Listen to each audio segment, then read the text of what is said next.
playing drums now for 48 years or so. Been a long time. Off and on, I love the kit. And I played a lot. I played really hard and very loud, very quiet, many different styles of music. But I still have longevity with my style and the foundation I picked. And it's changed through the years, and I just don't use one foundation because I play as many styles of music as I can because I believe it's so important to be a professional musician, that you hone your skills by doing, if it's death metal to whatever, you're trying to figure out being able to count it and wrap your head around it because it makes you grow. The biggest thing I can pass on as a musician and loving my craft and or my hobby or my profession, all three of them are all in one, but I get to be an entertainer. And that's what we're doing when we're playing. We're not trying to steal the show, but we're entertaining people. And that's what I love about great rock drummers. Like example, Neil Peart, Keith Moon, John Bonham, Stuart Copeland. You know, you just walk away shaking your head and go, how do they do that stuff? That's incredible.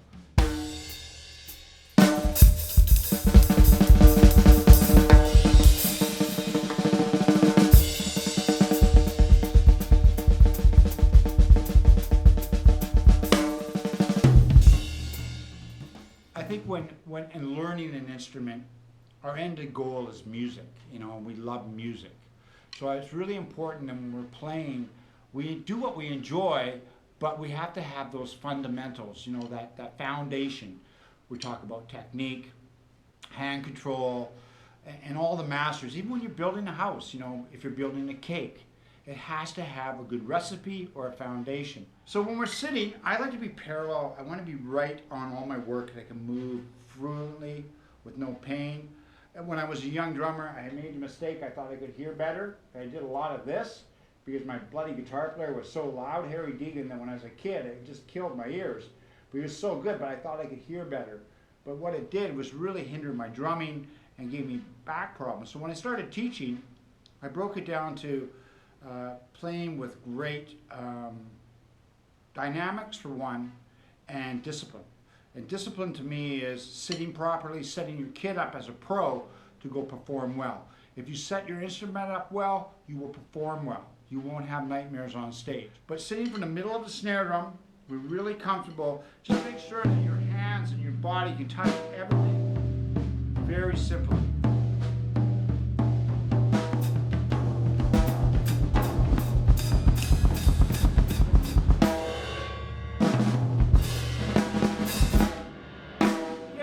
Sticks.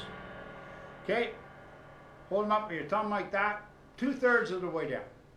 Flip them over like that, over top like that, up like that. Then you can do this. The strongest hand, finger on your hand, is your pinky. So that's one thing the master drummers use a lot, where they're pulling their fingers from the bounce and the fulcrum. They throw,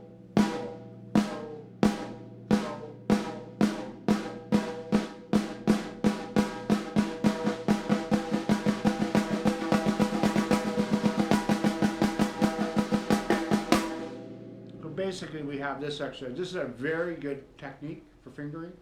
So my sticks rarely move off the bottom of the stick. They're always kind of glued to it, but they have movement. They don't never frozen. When this, you can hear the stiffness. You don't want that. When throwing, a word I like to use, I kind of invented it. It's called floaticity. Velocity equals bounce. Gravity equals flow. Momentum. Momentum.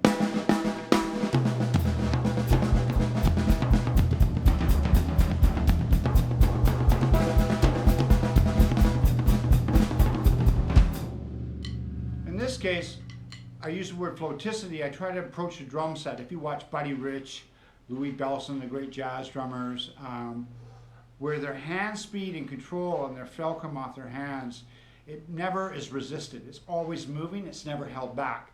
So when we held back by being stiff or stopping or not letting the stick and trying to control the stick, over control the stick, doesn't allow you to use that motion to your advantage. And that's where the word floaticity comes, because you're always moving.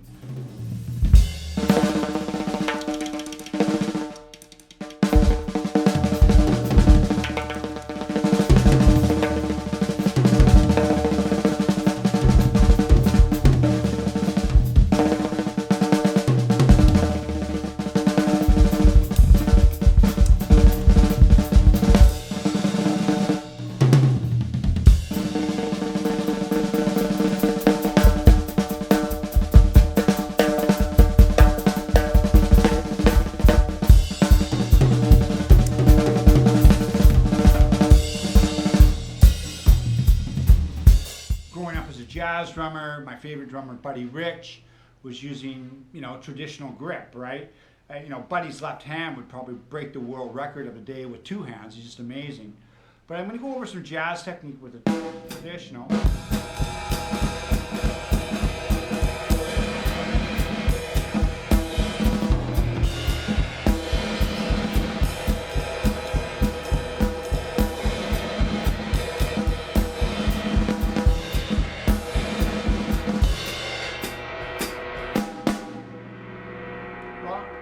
I like traditional grip. When I'm soloing, it gives me relief. And I approach the kit, if I have different styles, it gives me relief, and I'm not always in the same area pounding my hands. Because I do play very hard and I play very passionate. What I say to my students or people who are starting the drums, take the foundation of all the great drummers, take it and then make it your own. And be creative. Just have good hand quality. Those techniques are very, very important. Again, you don't want to hold on too tight. You want to have some good foundation. The internet's great for learning, but it's always good if you can get to a real teacher to show you the foundations and jumpstart you. It's the most important thing. It's just very, very valuable, that skill, if you find the right teacher.